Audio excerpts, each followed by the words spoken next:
Ya, bismillahirrahmanirrahim. Assalamualaikum warahmatullahi wabarakatuh. Waalaikumsalam warahmatullahi wabarakatuh. Wabarakatuh. Warahmatullahi wabarakatuh. Alhamdulillah, salatu wassalamu ala rasulillah ba'ad. Rabbi syurahli sadari wa yassirli amri wa hlul 'uqdatam min lisani yafqahu qawli. Ya, hari ini Ibu akan bawakan materi lanjutan dari sistem pakar pekan lalu ya. Kita sudah masuk ke pertemuan ketiga. Setelah Anda mengetahui bagaimana cara membuat representasi pengetahuan atau bagaimana membangun rule-rule dalam sistem pakar, selanjutnya kita akan pelajari bagaimana cara melakukan tahap selanjutnya setelah kita melakukan representasi pengetahuan, yaitu teknik inferensi. Ya. Nah, ini teknik inferensi sudah Ibu singgung di pekan lalu bahwa ada dua cara dari teknik inferensi. Ada yang masih ingat? Ada dua teknik inferensi dalam sistem pakar. Ada yang masih ingat?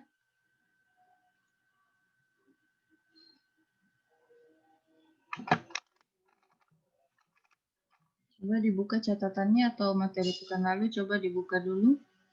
Ada berapa teknik inferensi dalam sistem pakar? Sudah Ibu kasih clue, ada dua. Coba sebutkan.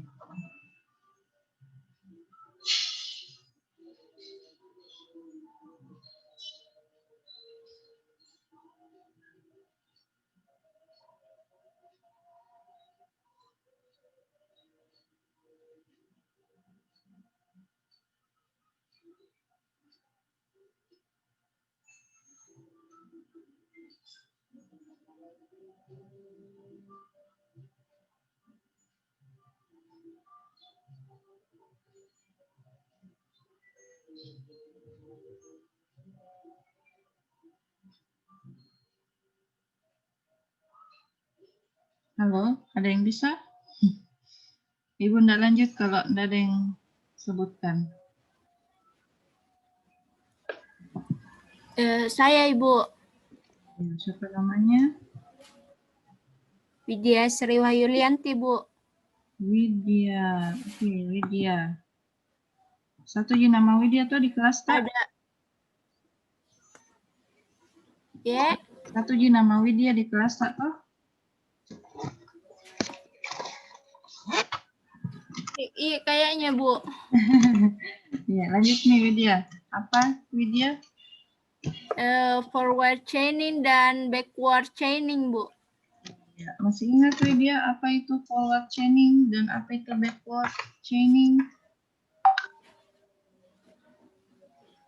Kalau forward chaining menentukan dengan kata jika. Coba ulangi Widya, kalau forward chaining? Forward chaining menentukan dengan kata jika. Menentukan dengan kata jika. Kalau backward? Kalau backward kata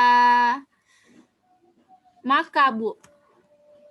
Kata maka. Seperti itu. Iya. Oke, Widya. Ya, jadi menurut Widya, teknik inferensi itu ada dua, ada forward dan ada backward chaining. Dan dimana kalau forward itu yang diawali dengan if, kalau atau jika, kalau backward chaining diawali dengan kata maka. Ya, sudah hampir sempurna ya Widya. Tinggal ditambahkan sedikit.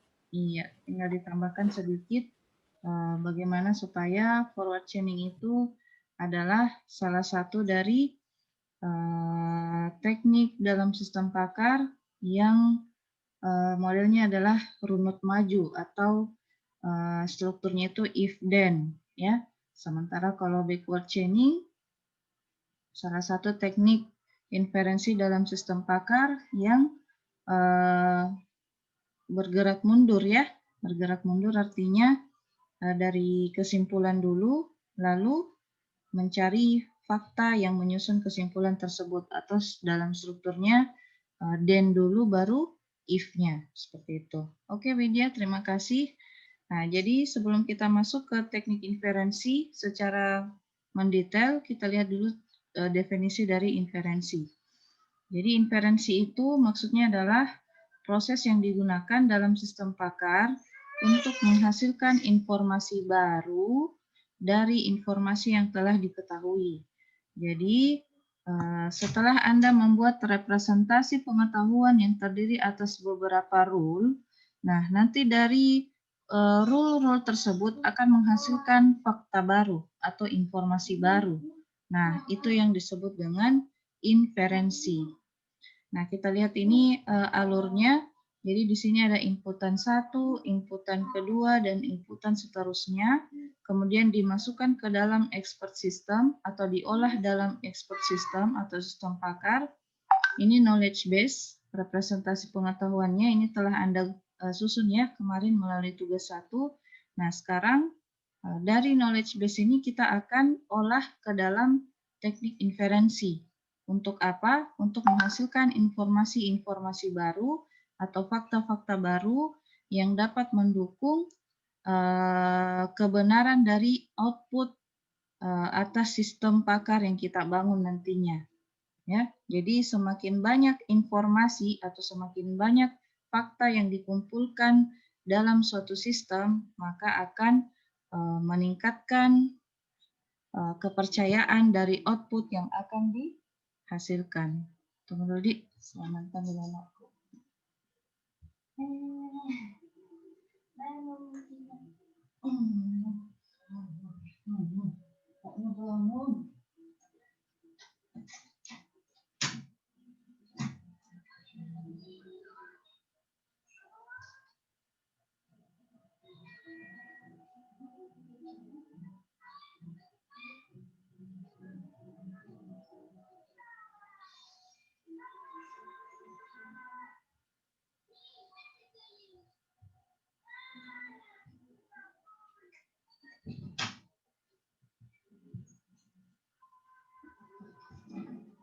Ya, Ibu ulangi kembali. Jadi inferensi atau teknik inferensi itu adalah proses yang digunakan dalam sistem pakar setelah melalui representasi pengetahuan untuk mendapatkan informasi baru atau fakta baru dari informasi yang telah diketahui atau telah didapatkan dari representasi pengetahuan sebelumnya. Nah, seperti itu. Bisa dipahami, Dek? Bisa dipahami apa maksud dan tujuan dari teknik inferensi?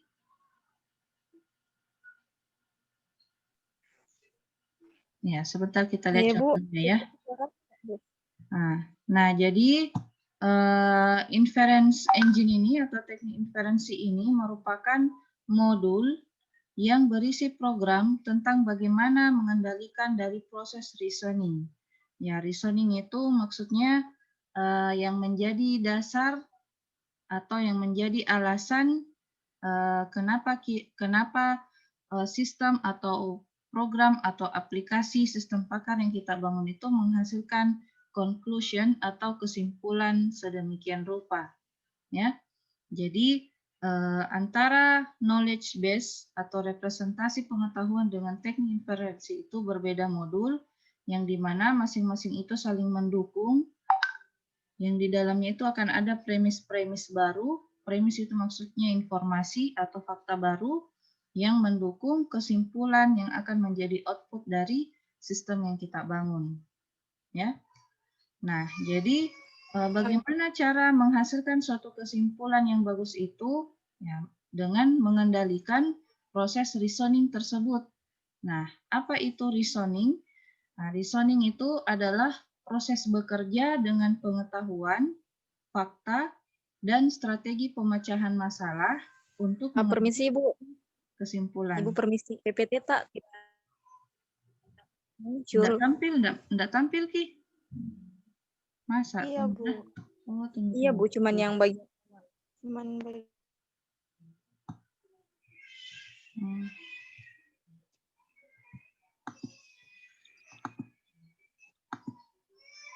Nah, bagaimana? Sudah tampil? Iya, Hampir belum. nih, Bu. Itu.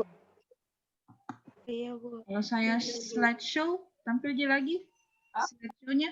Iya, Bu. Tampil nih, Bu. Tampil Ki, Bu. Oke. Yang tampil adalah objektif ya. Iya, Bu. Oke. Iya, Ibu. Oke. Jadi apa tadi? Iya, Bu. Setelah definisi dari teks inferensi, selanjutnya bagaimana kita membangun atau apa yang kita lakukan di dalam teknik inferensi tersebut, yaitu kita akan membuat modul baru yang berisi program tentang bagaimana kita mengendalikan dalam satu modul itu proses reasoning. Apa tadi itu proses reasoning? Yaitu alasan atau bagaimana logika yang kita bikin atau bangun sehingga menghasilkan kesimpulan akhir atau output dari sistem pakar yang kita bangun. Seperti itu. Nah, jadi apa itu reasoning? Jadi reasoning itu proses bekerja dengan pengetahuan, fakta, dan strategi pemecahan masalah untuk mengambil suatu kesimpulan. Jadi di dalamnya ada proses berpikir dan mengambil kesimpulan. Nah, jadi sistem yang kita bangun itu sudah menerapkan yang namanya kecerdasan buatan. Kenapa? Karena ada proses berpikir dan mengambil kesimpulan di dalamnya. Nah, ada berapa macam metode reasoning yang bisa kita gunakan? Ya, ada 5 macam yang bisa kalian pilih. Ya, ada namanya deductive reasoning, bahasa Inggrisnya induktif ya, tapi saya baca bahasa Indonesia saja nah, bukan jadi di luar negeri. Jadi inductive reasoning, abductive reasoning, analogical reasoning, dan common sense reasoning. Ya, jadi ada 5 macam yang bisa kalian pilih untuk membangun teknik inferensi dalam sistem pakar. Nah, kita mulai dari yang pertama, namanya deductive reasoning. Nah, pernah kalian mungkin belajar bahasa Indonesia, ada istilahnya paragraf deduktif, ada paragraf induktif. Nah, ada yang masih ingat apa itu paragraf deduktif?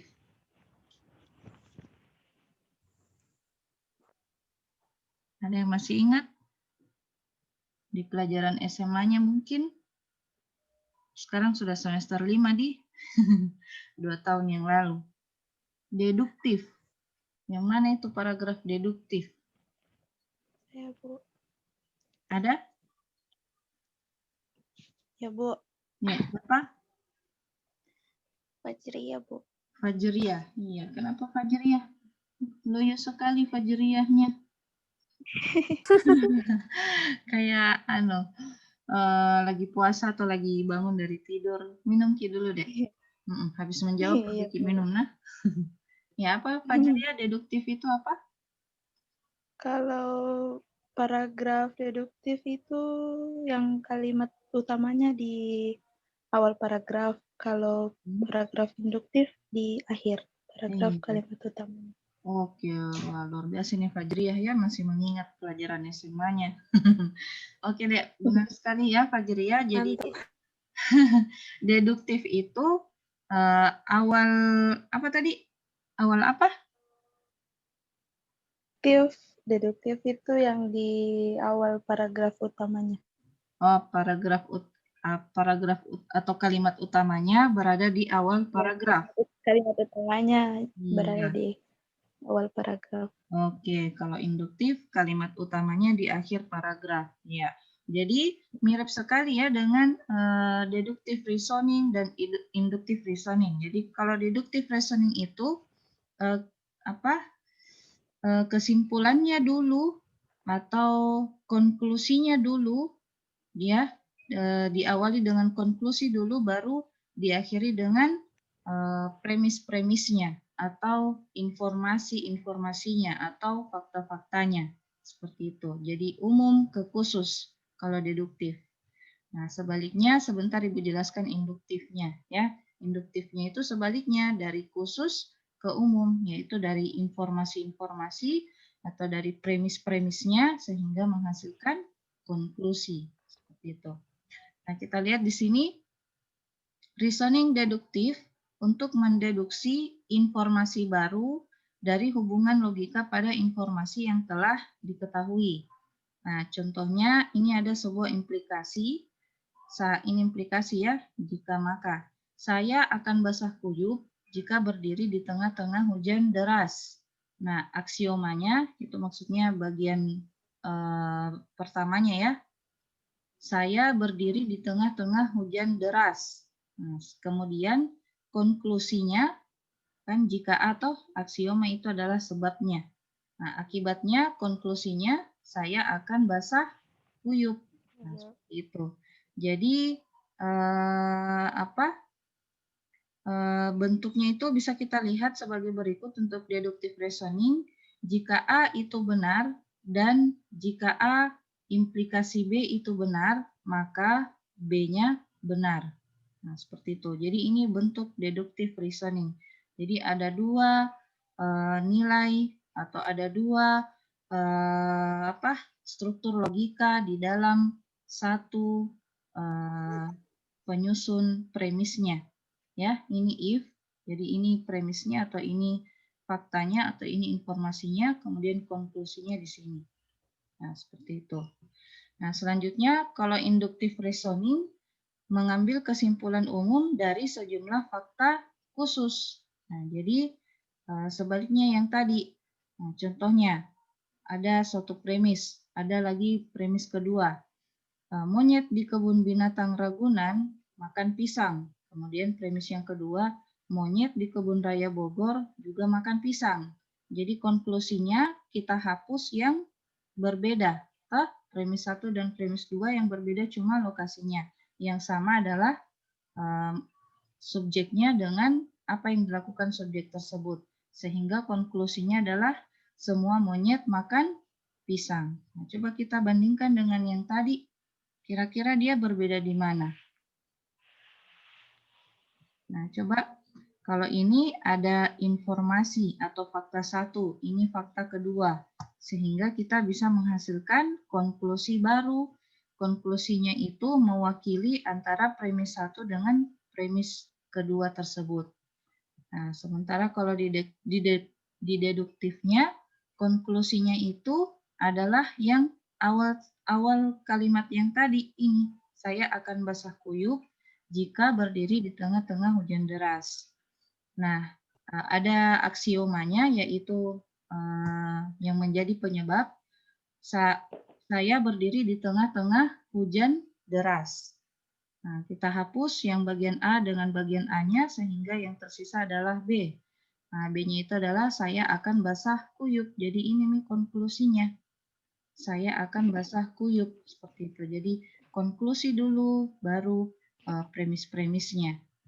Nah, sementara kalau induktif premis-premis dulu baru konklusi. Nah, seperti itu. Jadi dari strukturnya saja deh yang kalian bedakan. Kalau untuk pemahamannya yang seperti ini memang agak membingungkan kalau deduktif, ya.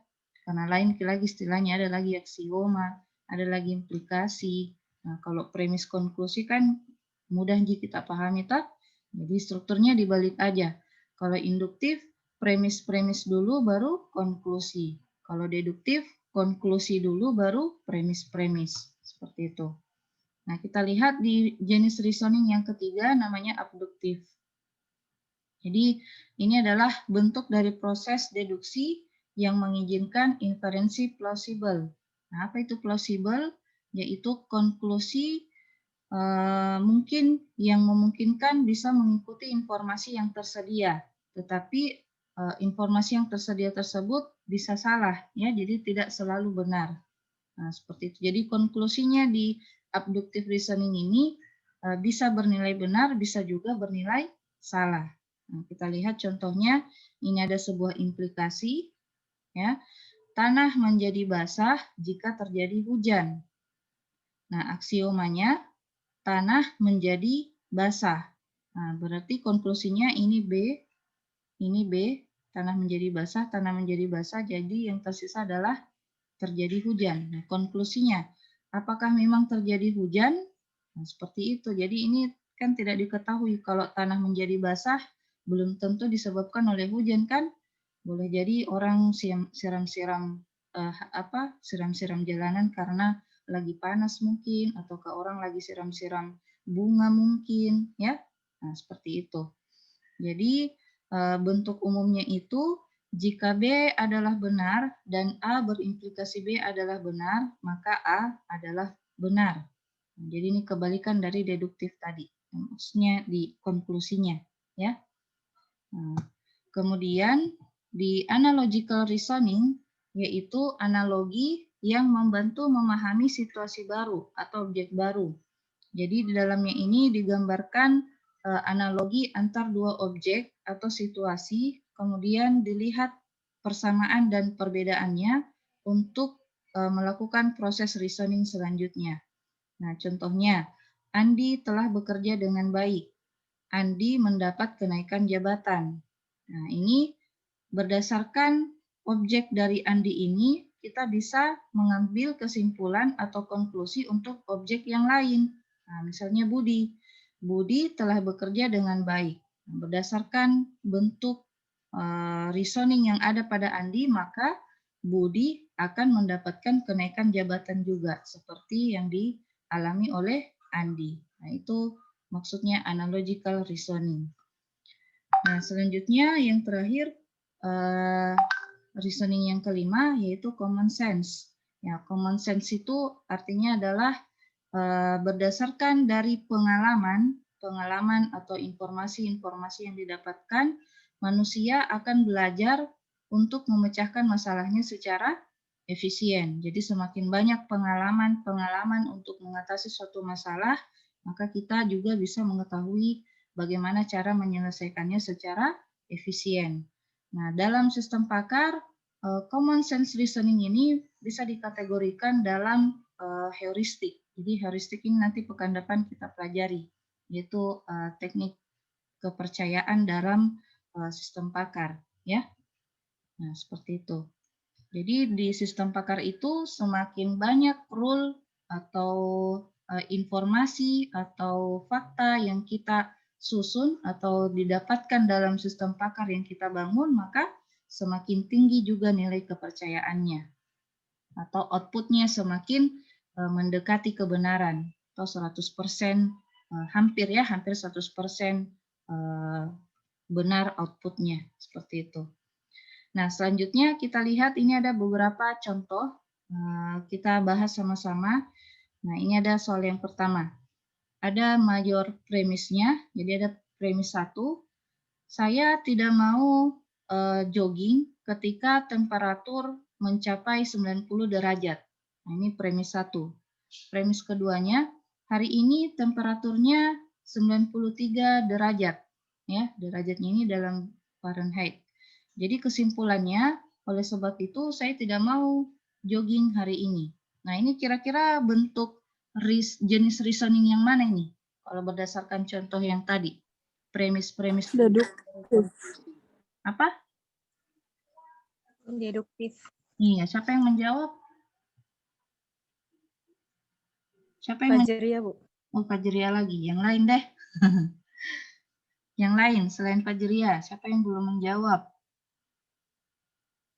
Ayo, yang mau dapat nilai bintang, aktif Ki menjawab, Dek. Deduktif bukan, Bu? Siapa yang menjawab ini? Sebut nama. Zulfahmi ya? Zulfahmi, oke. Iya, Bu. Zulfahmi jawabnya apa ini? Soal pertama, bentuk apa? Deduktif. Deduktif reasoning, yang pertama tadi ya? Iya, Bu. Nah, apa alasannya, Dek? Karena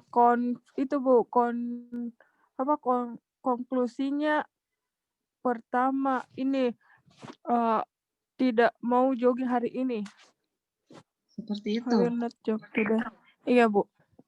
Konklusinya pertama. Iya.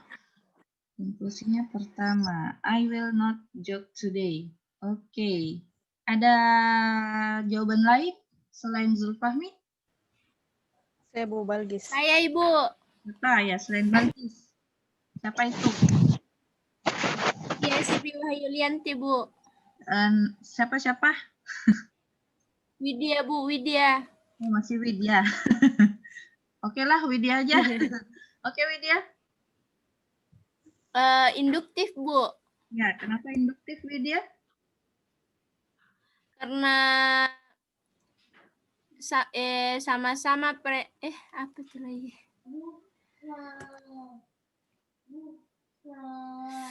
Apa? Karena mikir dulu, Bu. Ya, ya. Penjelasannya, Bu. Nah, kita kembali contoh deduktif tadi. Nah, deduktif ini saya akan basah kuyup jika berdiri di tengah-tengah hujan deras. Nah, premis selanjutnya, saya berdiri di tengah-tengah hujan deras. Nah, yang kalimat keduanya ini toh, yang setelah jika. Iya, Bu. Jadi konklusinya saya akan basah kuyup yang kalimat pertama ini. Nah, itu deduktif. Kalau induktif, nah, ini monyet di kebun binatang makan pisang, Ragunan ya. Monyet di kebun raya Bogor makan pisang. Konklusinya, ini objeknya di premis 1, premis 2 dihilangkan. Kemudian subjek diambil, kemudian apa yang dilakukan subjek, itulah yang menjadi konklusi. Semua monyet makan pisang. Nah, kalau dari contoh yang tadi, ini, I don't jog when temperature exceed 90 degrees. Saya tidak mau jogging jika atau ketika temperatur mencapai 90 derajat. Nah, kemudian premis selanjutnya, hari ini temperatur lebih dari 90 ya, yaitu 93 derajat. Oleh sebab itu, saya tidak mau jogging hari ini. Nah, jadi bentuknya apa ini? Deduktif atau induktif? Deduktif, Bu. Iya, deduktif. Deduktif. Karena ini yang menjadi penyebab sehingga apa tadi? Pergi jogging. Yang menjadi kesimpulannya adalah yang kalimat pertama tadi. Saya tidak mau jogging hari ini. Oke, sudah kita memahami bahwa contoh yang pertama ini, soal pertama ini adalah deductive reasoning. Selanjutnya, soal yang kedua. Premis 1, jika dipanaskan, besi memuai. Premis 2, jika dipanaskan, tembaga memuai. Premis 3, jika dipanaskan, emas memuai. Premis 4, jika dipanaskan, platina memuai. Kesimpulannya, konklusinya, jika dipanaskan, semua logam memuai. Nah, apa ini? Bentuk reasoning apa? Analogical reasoning, Bu. Analogical reasoning. Apa itu yang menjawab? Tidak, Bu. Hah? Tidak. Siapa yang menjawab? Tidak mau lidah, Bu. Ulangi deh, siapa namanya? Rida. Rida, Bu. Rida. Oh, Rida. Oke, Rida. Ya, silakan Rida. Analogical reasoning karena objek pertama dia ini membantu memahami situasi barunya atau objek yang baru. Seperti itu, analogical. Coba kita kembali ke analogical. Nah, apa tadi analogical? Menggambarkan antara dua objek. Ya, dua objek. Nah, kemudian yang dilihat adalah persamaan dan perbedaannya untuk membantu mengambil kesimpulan atau proses reasoning. Nah, ini Andi telah bekerja dengan baik. Andi mendapat kenaikan jabatan. Kita pakai subjek lain atau objek lain. Ini maksudnya masalah barunya, nah. Bukan masalah yang sama, tapi masalah baru karena ini orangnya berbeda. Budi telah bekerja dengan baik. Oleh sebab itu, akan terjadi seperti yang terjadi pada Andi, yaitu Budi akan mendapat kenaikan jabatan. Apakah ini bentuknya sama dengan soal yang kedua ini? Tidak. Iya, tidak ya, Rida. Coba Rida, kira-kira ini bentuknya premis 1, premis 2, premis 3. Ini semua dia simpulkan bahwa ini semua adalah logam. Mirip dengan yang mana tadi? Induktif. Induktif. Atau Induktif, Bu. Rida ya. Rida. Iya. Mana Rida? Induktif, Bu. Iya, induktif Rida. Kenapa induktif Rida? Karena dari Kesimpulan dari sejumlah faktor khusus karena objeknya dia sama. Yang apa tadi? Platinum.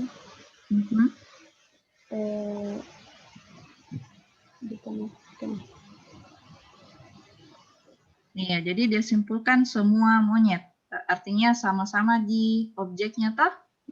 Semua monyet, semua jenis monyet maksudnya. Sama-sama makan pisang.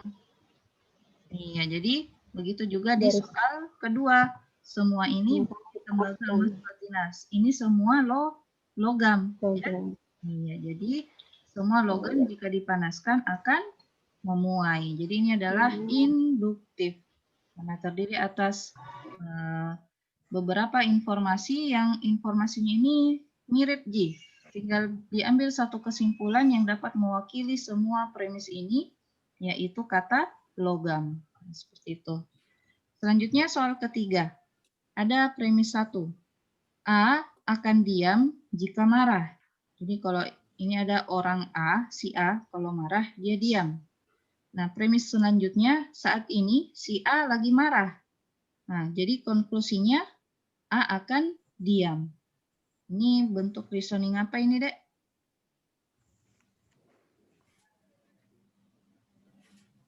Deduktif. Deduktif. Deduktif, Bu. Iya, siapa tadi yang menjawab yang pertama? Fajria, Bu. Oh, masih Fajria. Oke, Fajria, silahkan. Kenapa deduktif? Deduktif karena kesimpulannya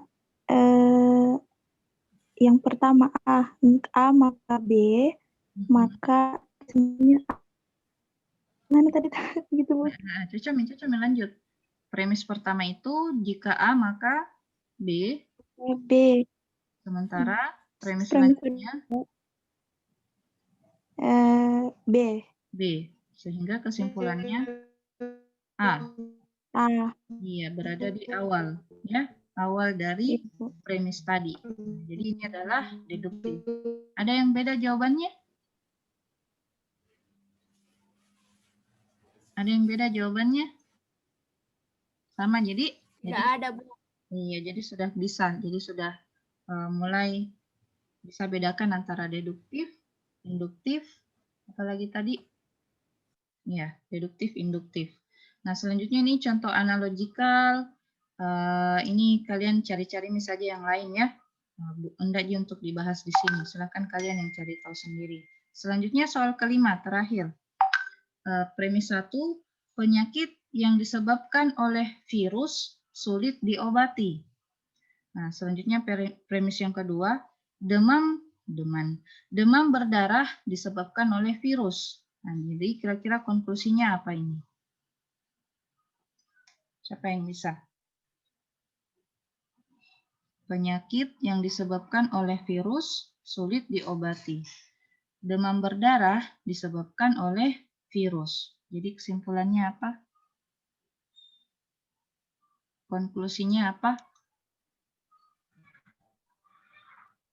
Demam berdarah sulit diobati. Ya, siapa itu yang bicara? Balgis, Bu, Balgis. Balgis, ya. Kenapa Balgis? Kenapa? Udah benar ya, demam berdarah sulit diobati. Apanya yang kita hilangkan di sini? Virusnya. Iya, virusnya. Jadi ini bentuk apa ini? Reasoning apa ini, Balgis? Itu deduktif, Bu. Deduktif. Masa? Deduktif ya?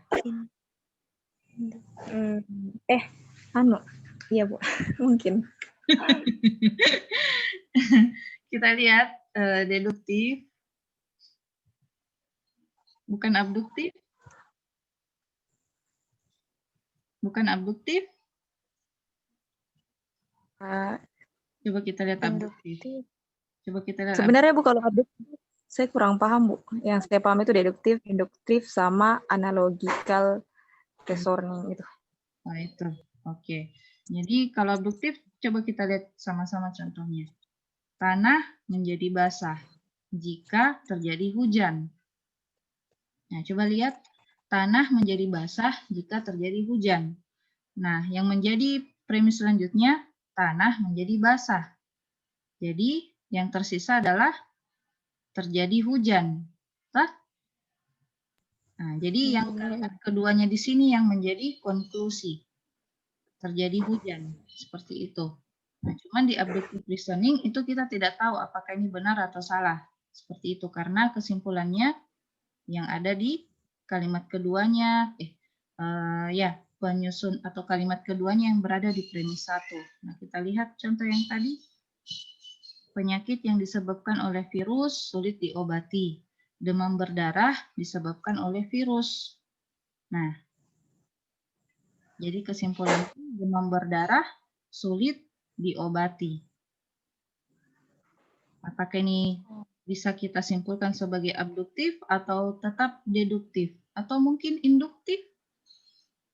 Abduktif karena belum tentu demam berdarah itu sulit diobati. Seperti itu. Coba tadi yang kalimat kedua yang menjadi kesimpulan. Ini kalimat keduanya ya. Penyakit yang disebabkan oleh virus sulit diobati. Di sini ada implikasi di sini kah? Penyakit yang disebabkan oleh virus sulit diobati. Iya. Penyakit yang disebabkan oleh virus sulit diobati. Jadi ini. Demam berdarah disebabkan oleh virus. Maka kesimpulannya demam berdarah sulit diobati. Jadi ini abduktif atau deduktif atau induktif? Ada Abduktif. Abduktif. Karena Jawabannya belum tentu. Maksudnya demam berdarah itu belum tentu sulit diobati. belum tentu. Iya, kalau secara analogi ya, secara logikal. Ya, seperti itu. Oke. Ada sanggahan lain? Siapa tahu ada yang mau menjawab yang lain? Coba kita lihat dulu contoh kedua. Nah, siapa tahu mirip-mirip, Ji. Kita lihat dulu contoh keduanya di soal kelima. Premis pertama, semua petani yang baik, semua petani yang baik adalah petani yang menggarap sawahnya setiap tahun. Premis kedua, Pak Ijo menggarap tanah pertaniannya setiap tahun. Kesimpulannya apa?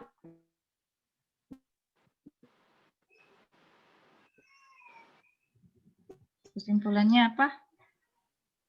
Pak Ijo petani yang baik. Iya, Pak Ijo petani yang baik. Jadi kira-kira ini bentuknya apa? Apakah sama dengan Pak Ijo. Pak Ijo adalah petani yang baik. Iya. Jadi kira-kira Deduktif. Deduktif, Ibu. Deduktif karena kesimpulannya di awal kalimat. Iya, Ibu. Petani. Iya, Ibu. Iya. Kalau yang ini tadi kesimpulannya Kesimpulannya di akhir kalimat. Di akhir kalimat. berarti Induktif. induktif ya. Iya, jadi ini induktif, ini deduktif. Oke, jadi sudah bisa kita bedakan antara deduktif, induktif, dan abduktif reasoning. Ya, jadi itu cara-cara kalian akan membuat rule-rule atau teknik inferensi selanjutnya. Nah, jadi ini Ibu ungkapkan kembali atau refresh kembali penonton kalian tentang mata kuliah logika informatika ya. Nah, jadi ada beberapa hukum yang bisa kita gunakan dalam membuat teknik inferensi. Ada hukum detachment, yaitu jika P maka Q. Ada hukum kontrapositif, ya, di mana jika P maka Q ini dinegasikan masing-masing, maka jika dinegasikan maka akan terbalik bentuknya. Jika bukan Q maka bukan P, seperti itu. Kemudian ada chain rule. Saya kira ini bisa kalian lihat saja bagaimana bentuknya. Nah, Ibu tidak bahas di sini karena bukan tempatnya kita bahas tentang logika. Yang jelas yang perlu kalian ketahui bahwa hukum-hukum yang ada ini, yang ada di sini yang bisa kalian gunakan untuk membangun teknik inferensi dalam sistem pakar. Ya. Nah, selanjutnya kita lihat inferencing dengan rule dua macam, yaitu forward chaining dan backward chaining. Nah, kita akan pelajari secara detail. Jadi, inferensi dengan rules atau aturan-aturan merupakan implementasi dari modus ponens. Ya, Ada tadi modus ponen? Oh, belum. Implementasi dari modus ponen yang direfleksikan dalam mekanisme searching atau pencarian. Nah, kemudian ada istilahnya nanti firing a rule, yaitu bila semua hipotesis pada rules atau bagian if memberikan pernyataan benar. Ya, artinya rule tersebut akan dijalankan jika semua premis di bagian if-nya itu bernilai benar. Kemudian dapat mengecek semua rule pada knowledge base dalam arah forward maupun backward. Ya. Jadi kemudian proses pencarian berlanjut sampai tidak ada rule lagi yang dapat digunakan atau sampai sebuah tujuan atau goal tercapai. Nah, nanti sebentar ada contoh-contoh beberapa goal yang kita akan tentukan kebenarannya, apakah bernilai benar atau tidak. Kemudian dua metode ini, forward chaining biasa disebut juga dengan data driven, kemudian backward chaining biasa juga disebut dengan goal driven. Jadi forward chaining itu berbasis data. Jadi data-datanya dulu dilihat, maka akan menghasilkan kesimpulan goalnya benar atau tidak. Sementara kalau backward chaining berdasarkan dari goalnya itu kita akan membuat suatu atau menentukan alur dari rule-rule yang mana yang menjalankan goal tersebut sehingga bisa ditentukan apakah goalnya itu benar atau salah. Nah, kita lihat, mana keyword forward kok ini? Saya bahas dulu forward.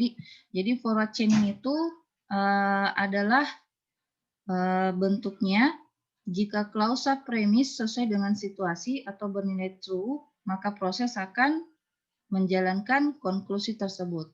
Jadi forward chaining adalah data driven karena inferensi dimulai dengan informasi dulu atau fakta dulu baru konklusi. Jadi bentuknya seperti ini, forward ya. Dari informasi menghasilkan konklusi. Nah, sementara Rudi ada telepon kode. Halo, Assalamualaikum.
Ya, halo, masih stay tune Ji semua?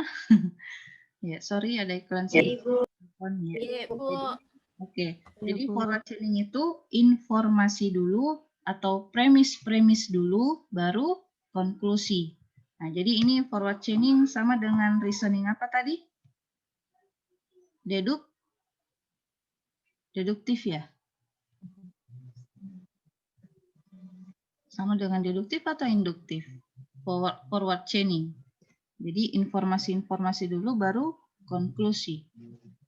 Baca mi deduktif? Enggak, Di? Iya, Bu. Deduktif, Ibu. Iya kah? Deduktif atau induktif? Coba lihat bentuknya. Informasi-informasi dulu, baru konklusi. Konklusinya belakangan.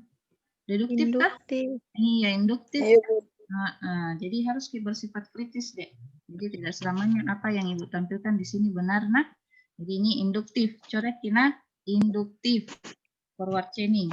Nah, jadi modelnya atau strukturnya itu dia maju ke depan atau runut maju istilahnya dari keadaan awal menuju ke tujuan atau goal.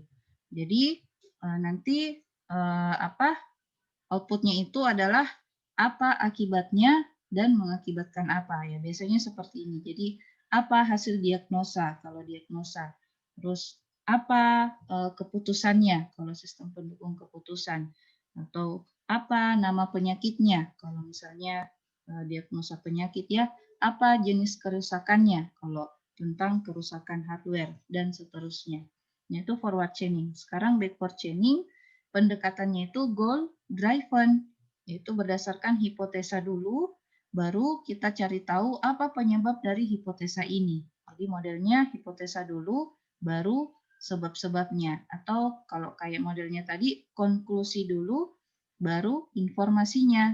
Cuman agak lucu kalau konklusi di bagian depan ya, jadi biasanya itu istilahnya orang hipotesa, kesimpulan awal, seperti itu. Jadi backward chaining ini bisa kita gunakan jika aplikasinya itu menghasilkan tree atau pohon, ya pohon keputusan yang tidak terlalu panjang pohon keputusannya, ya. Nah, kemudian model atau reasoning yang bisa kita terapkan dalamnya adalah kebalikan tadi kan forward induktif, berarti backward itu deduktif ya. Deduktif. Iya, deduktif. Iya, Karena Bu. hipotesa dulu baru sebabnya. Nah, strukturnya itu mundur ke belakang. Jadi dari goal-nya dulu. Jadi not tujuan dulu, baru bergerak ke awal. Jadi dari kalau aplikasinya itu, misalnya kita input, saya sakit kepala.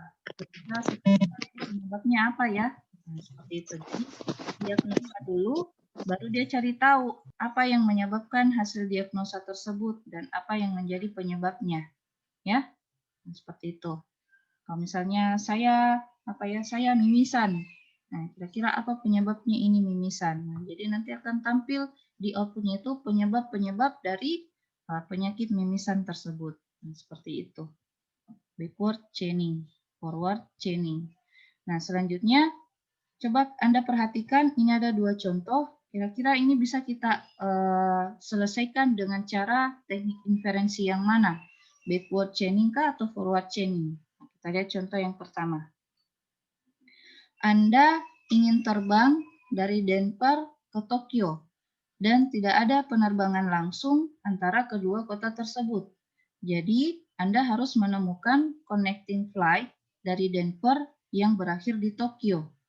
Nah, kira-kira ini bisa kita selesaikan dengan cara apa? Backward atau forward?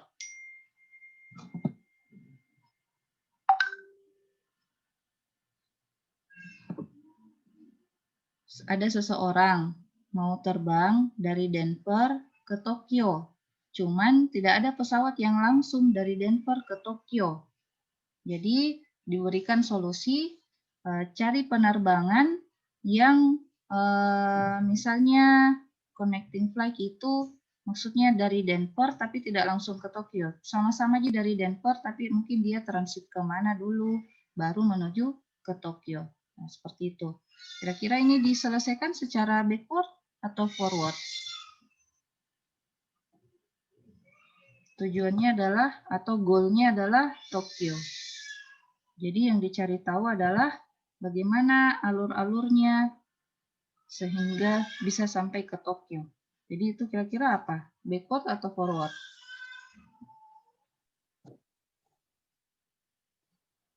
Ayo.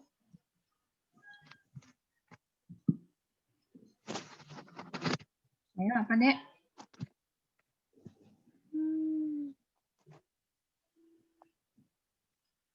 Nah, masih blank. Kalau kita lihat contoh yang kedua, mobil Anda mogok. dan Anda ingin mencari tahu mengapa mobil tersebut mogok. Ya, kira-kira ini sangat jelas ya. Kira-kira ini apa? Teknik inferensi apa? Backward. Iya, backward. Karena goalnya adalah mogok, kita mau tahu apa penyebab dari goal mogok tersebut. Jadi, inferensinya adalah backward. Nah, kalau yang pertama,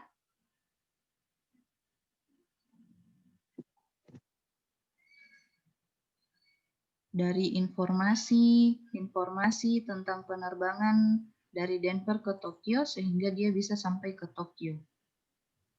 Jadi, inferensinya adalah forward, ya. Kenapa forward? Karena dia mengumpulkan informasi jalur penerbangan dari Denver menuju Tokyo, meskipun tidak langsung ke Tokyo, tapi dia sama-sama dari Denver transit ke suatu tempat sehingga dia bisa sampai ke Tokyo. Seperti itu, ya. Jadi ini adalah contoh pertama, ini adalah forward, sementara kalau contoh kedua adalah backward. Nah, selanjutnya ini ada contoh beberapa rule. Anggap ini yang telah kalian buat di tugas sebelumnya, ada rule 1 sampai rule 10. Di rule 1 itu ada jika A dan B, maka C. Di rule kedua, jika C, maka D. Nah, dan seterusnya sampai rule 10. Nah, berdasarkan 10 aturan atau 10 rules ini yang menjadi basis pengetahuan atau knowledge base, kemudian diberikan masalah. Misalnya fakta awal yang diberikan, fakta awal yang diberikan yaitu A dan E bernilai benar. Nah, coba buktikan bahwa apakah K ini bernilai benar atau tidak. Kalau berdasarkan fakta A dan E bernilai benar, coba buktikan apakah K bernilai benar atau tidak. Ya. Nah, seperti itu. Jadi caranya cari di antara rule 1 sampai rule 10 ini yang berdasarkan fakta awal A dan E benar sehingga then-nya itu bisa kita jalankan.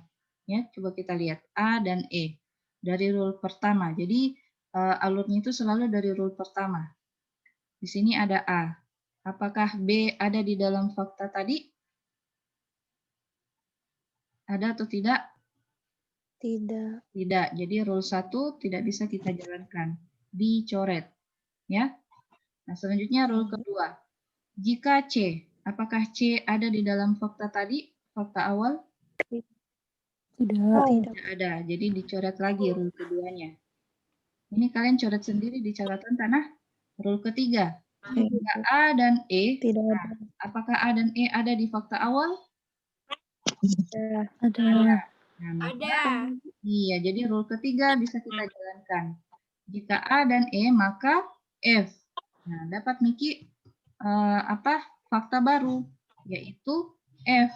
Jadi F ini bernilai benar, berasal dari rule ketiga. Ya. Jadi F ini adalah fakta baru. Oke, jadi ada 3 fakta. Ada A, ada E, dan ada F. Oke? Iya, Bu. Oke, lanjut. Kita ke rule keempat. Jika A, apakah A ada di fakta awal? Ada. Ada. Maka rule keempat juga dicentang atau dijalankan. Maka G. Berarti dapat Miki lagi fakta baru, yaitu G. G. Iya, jadi ada 4 nih. A, E, F, dan G. Selanjutnya rule kelima. Oke, rule kelima. Jika F dan G. Bagaimana, Mini? Jika F dan G, apakah bernilai benar? Benar. Benar. Berdasarkan fakta sebelumnya. Sudah ada. Iya, jadi rule kelima bisa dijalankan. Iya, bisa. Jadi rule kelima kita dapatkan fakta baru yaitu D. Oke, jadi berapa nih fakta tak sekarang? A, E, F, G, dan D. 4. 5 nih. 5 nih. 5. Nah, Iya. Ya, ada 5 mitos. Selanjutnya rule ke-6. G dan E. Apakah ada di dalam fakta? Ada. Ada. Ada. Maka H. Jadi rule ke-6 dijalankan. Maka menghasilkan fakta baru, yaitu H.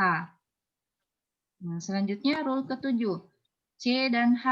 Apakah C dan H ada di fakta sebelumnya? Tidak ada. Hah? Tidak. C. Cenda. Iya, C enggak. Ada. Ini dan, maka Ada. tidak bisa dijalankan. Dicoret. Ya? Selanjutnya rule ke-8. I dan A. Apakah I ada di dalam fakta yang tadi? Tidak ada. Ya, jadi dicoret lagi rule ke-8. Rule 9. Jika G, apakah G ada tadi? Ada. Ya, jadi dijalankan. Jika G, maka J. J. Jadi rule 9 dijalankan menghasilkan fakta baru, yaitu J. Terakhir rule 10. Jika J, apakah J ada tadi di fakta yang baru? Ada. Ada. Maka K. Jadi rule 10 dijalankan. Jadi kesimpulannya K, apakah K bernilai benar? Jadi kesimpulannya Ya. benar. Iya. Karena ada di dalam fakta baru yang Coba. dilakukan secara forward chaining. Nah, seperti ini caranya ya untuk mendapatkan goal pada teknik inferensi forward chaining. Nah, kalau kita lihat secara motor inferensi, bisa kalian lihat ini fakta awalnya A dan E. A dan E tadi itu ada di rule ketiga, ya, rule ketiga. Nah, jadi A dan E ini kita tarik garisnya membentuk fakta baru, yaitu F. Ya. Nah, F. Kemudian kita berikan keterangan di sini, kaitkan antara panah yang berasal dari A atau node yang berasal dari A dan node yang berasal dari E, kita kaitkan menggunakan atau diberikan keterangan rule ke-3. Iya. Selanjutnya apa lagi? Jika A, maka G. Nah, kita lihat jika A, maka G. Nah, kita bikin node baru lagi atau fakta baru, yaitu G. Dari node A ke node G menggunakan keterangan rule ke-4. Ya, yang ini. Nah, selanjutnya apa lagi? Rule ke-5. Ada tadi rule ke-5? Ada. Apa tadi? Jika F dan G, maka D. Jika F dan G, maka D. Nah, jadi tarik garis dari G, tarik garis dari F, menghasilkan node baru atau fakta baru, yaitu D. Dikaitkan atau dikawinkan menggunakan rule ke-5. Ya. Nah, selanjutnya rule ke-5, rule ke-6 lagi. Apa tadi rule ke-6?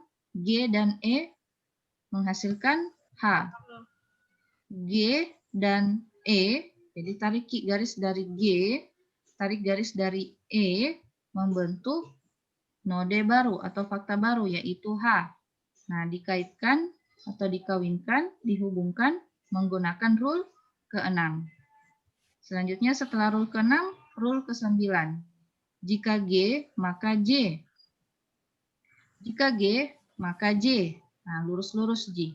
Maka diberikan keterangan rule ke-9.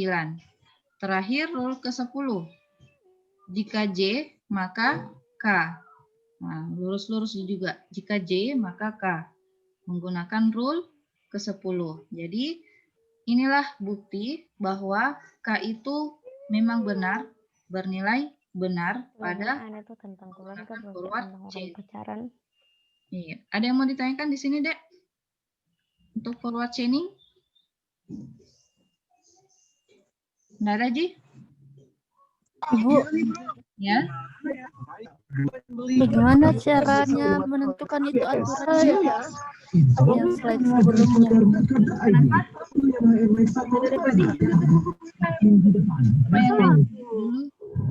Cara menentukan aturannya, Bu. Cara Yang slide sebelumnya. sendiri Iya, Bu. menentukan aturan. Nah, yang dari tugas tak pekan lalu itu aturan itu atau basis pengetahuan ya, atau knowledge base. Ini yang kita bikin, ini yang kita bikin dari tugas. Oh iya, Bu. Nah, jadi kita yang tentukan. Nah, untuk teknik inferensinya, tugas takmi selanjutnya mau pakai forward chaining kah atau backward chaining seperti itu. Nah, ini adalah motor inferensi menggunakan forward chaining. Ada yang mau ditanyakan untuk forward? Tidak ada, jadi karena jalurnya gampang-gampang aja. Nah, sekarang kita balik pakai backward chaining. Nah, backward chaining kita berawal dari goalnya dulu. Apa tadi goalnya? K. K. Toh, jadi kita berangkat dari K. Coba cari yang mana di sini K? Yang D-nya itu R. ada di rule 10. Oke, jadi ada di rule 10. Maka dijalankan K ini berasal dari J. J. Seperti ini bentuknya. K berasal dari J berdasarkan rule 10. Nah, selanjutnya J-nya lagi kita lihat. J, ada berapa yang berkesimpulan J? 2. Ada 2. Jadi masing dijalankan. Yang rule 9 sama rule 8. J berasal dari G dan J berasal dari I dan A. Nah, kita bikin nih. J berasal dari apa tadi? Ada yang berasal dari G di rule 9, ada yang berasal dari I dan A berdasarkan rule 8. Nah, karena dia berbeda rule, jadi kita kan 2 tree atau 2 pohon. Nah, perhatikan Ki, ini J. Pas di J, dia ada 2 jalur. Toh, di jalur rule 9 dan di jalur rule 8. Jadi, pisahkan memang Ki mulai dari J ini. Nah, ini jalur yang harusnya yang pertama itu rule 9 sih sebenarnya. Tapi enggak apa-apa, jadi enggak apa-apa Ji, mengerti ya ini. Ini jalur pertama yang rule 8, yang J itu berasal dari I dan A. Ini jalur yang kedua, yang J itu berasal dari G, berdasarkan rule 9. Paham Jak ini, Dek? Iya, Bu, paham. Dan ini rule 8. Oke, paham. Selanjutnya, berdasarkan masing-masingnya ini I, ini A, ini G, cari maki lagi di aturannya tadi. Apa tadi yang pertama? I ya? Ini I. Nah, cari Ki yang ada den I-nya. Ada den I? R7. Iya, R7. Jadi I, C, dan H. Rule 7. Nah, jadi I berasal dari C dan H. Rule 7. Sudah. Selanjutnya yang den A, ada di sini den A? Enggak ada. Tidak ada. Ya, jadi den A sudah berakhir di sini dia den A-nya. Nah, sekarang yang G. G, ada den G di sini? Ada. Ada di rule keempat. Di rule 4. Iya, G berasal dari A. A. Oke, G berasal dari A. Berdasarkan rule keempat. Sudah. Selanjutnya A. Tidak ada toh? Tidak ada nih den A?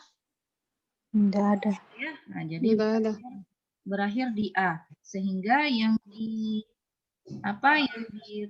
tree atau pohon yang ada di gambar kedua ini kita lihat berakhir di A. Apakah A sesuai dengan fakta awalnya? Sesuai, Bu. Sesuai atau benar. Jadi dikatakan hipotesa K bernilai benar menggunakan fakta A. Ya, itu secara backward. Nah, sementara ini tadi belum selesai toh CH-nya. Kita lihat CH lagi. C, ada yang den C di sini? Ada. Pertama. Ya, C dibentuk oleh atau berasal dari A dan B. Ya, C berasal dari A dan B berdasarkan rule 1. Nah, sementara yang H, adakah den H di sini? Ada. Ya, yaitu Ada. Oke. Ya, harusnya berlanjut ini. Cuman ini dia tidak lanjut. G dan E. Ya, kita gambar nanti di sini G dan E. Coba kita gambar dulu.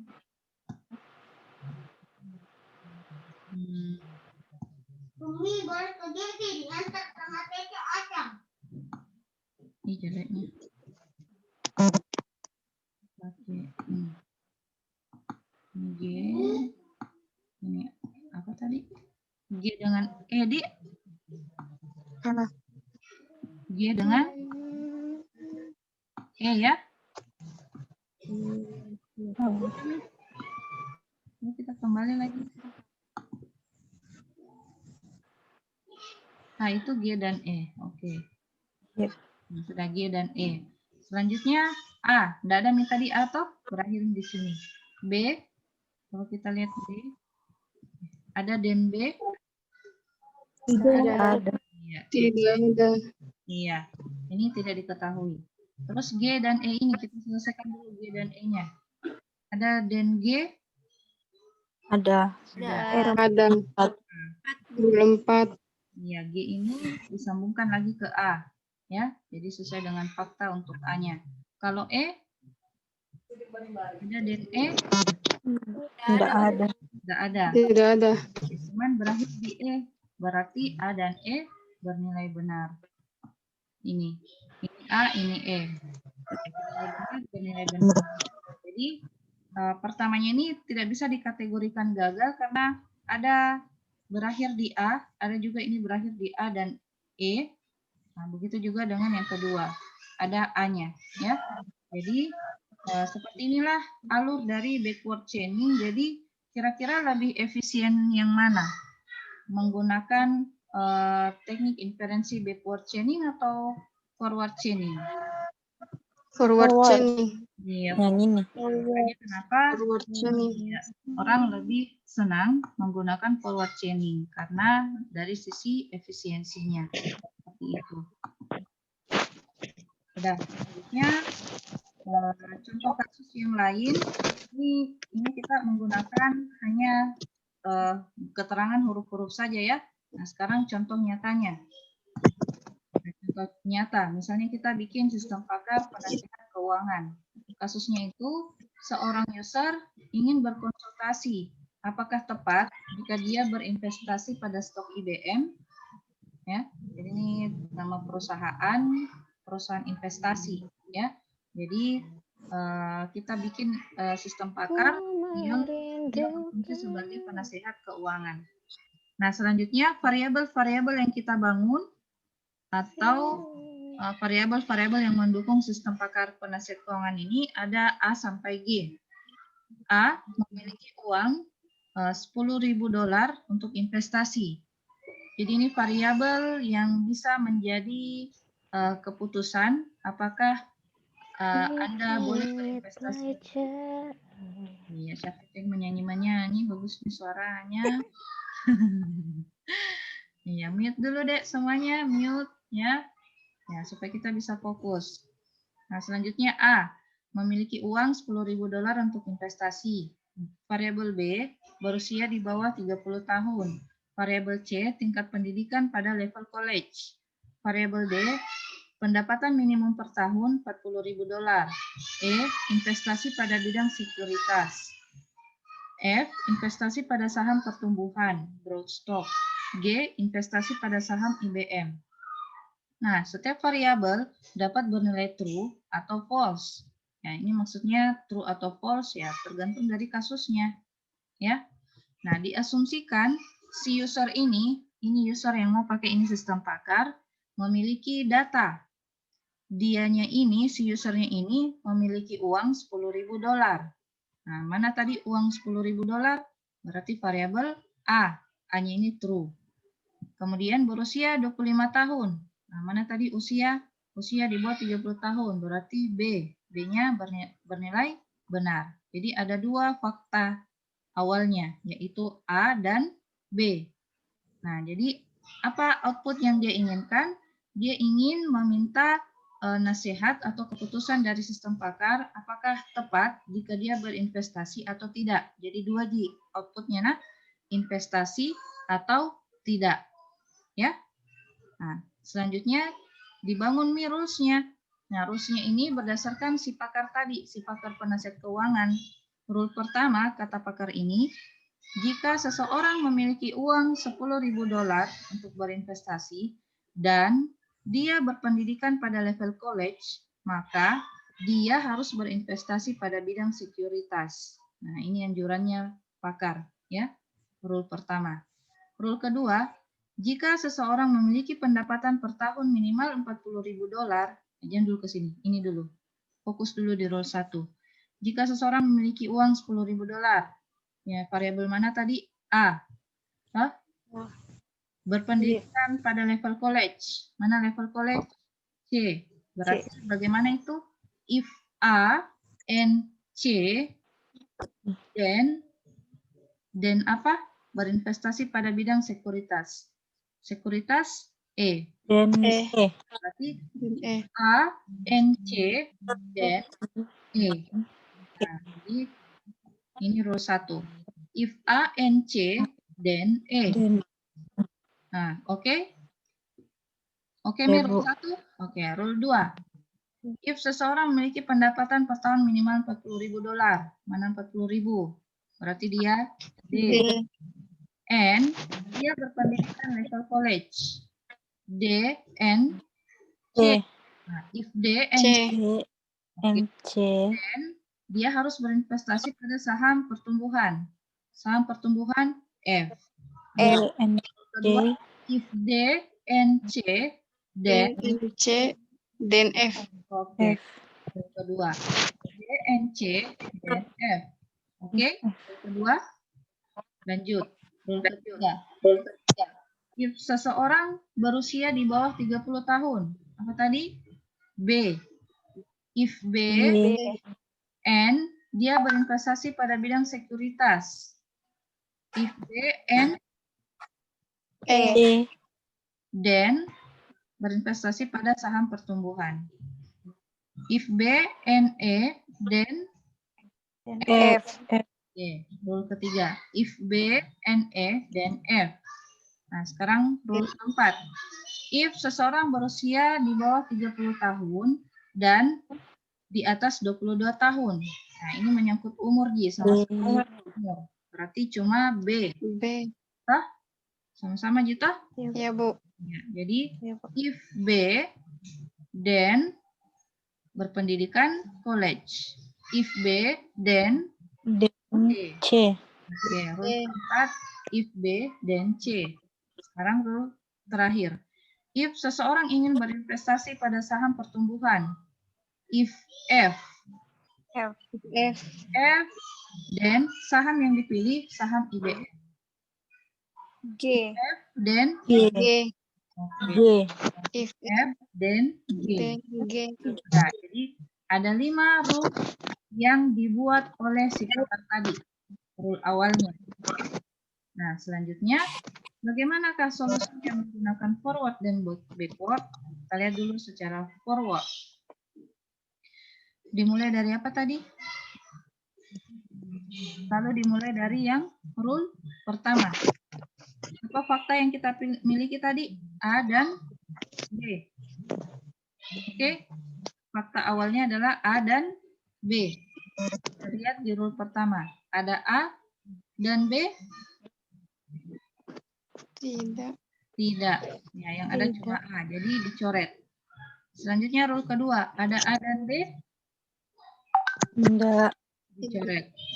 Ada A dan B? Tidak. Coret. Aja. 4. Ada A dan B? Ada B. Ya, ada B. Jadi rule keempat dijalankan. Mana nih? Forward. A dan B. Mana Ki? Nah, ini. Jadi ketika dia di step 1 tadi di sini A, tapi ketika digandingkan dengan C, salah kita. Jadi step 1-nya itu beralih ke rule keempat, yaitu B. Jika B, maka C. Jadi ini yang menjadi step 2. Step awalnya tadi ini. Cuman karena gandengannya A adalah C di rule pertama, jadi dia dicoret. maka dia menuju ke rule selanjutnya yang bernilai benar, yaitu di rule keempat. Jadi ini adalah step 2. Oke. Nah, sekarang kita dapat fakta baru, yaitu C.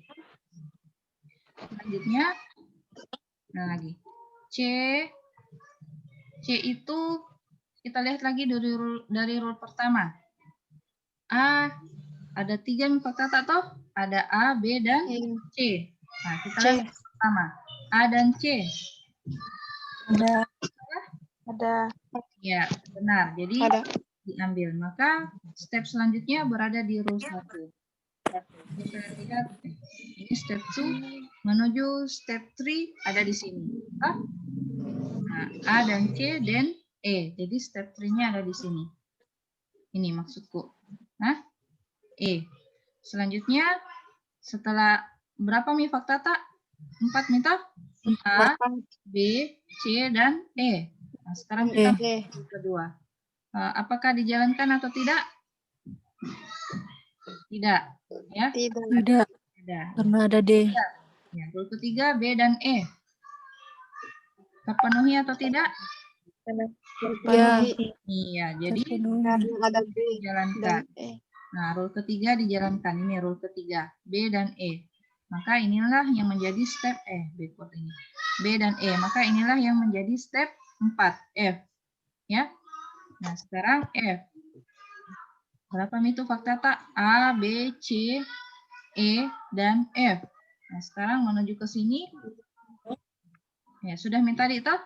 Sekarang rule kelima. If F, then G. Apakah F tadi ada? Ada ya. Jadi if F dan G, maka step terakhirnya adalah G. Ini ya, jadi dari F ini menuju ke sini menjadi step terakhir, yaitu G. Nah, jadi apa outputnya ini? Forward chaining. Kita lihat yang kelima tadi, yaitu Saham IBM. Iya, jadi Saham IBM. outputnya adalah berinvestasi pada IBM. Jadi outputnya adalah si user boleh atau tepat berinvestasi pada IBM. Nah, itu forward chaining kesimpulannya. Kalau backward, ya kita startnya dimulai dari G tadi, yaitu apa? Berinvestasi pada IBM. Yang mana tadi investasi pada IBM, yaitu G. Nah, jadi dia startnya dari G. Ini startnya ya. Ini jadinya backward, jadi startnya dimulai dari G. Kemudian G-nya itu berasal dari mana? Berasal dari F. Jadi ini step 2. Oke. Selanjutnya kita cari yang kesimpulannya F. Ada 2. Jadi ini yang menjadi step 3. Apakah F yang pertama atau F yang kedua? Kita lihat F yang pertama. Apakah F itu berasal dari D dan C? Memenuhi tadi fakta awalnya? Tidak ya, jadi dia backtracking menuju ke sini. Step 4-nya ada di F yang di rule ketiga, B dan E.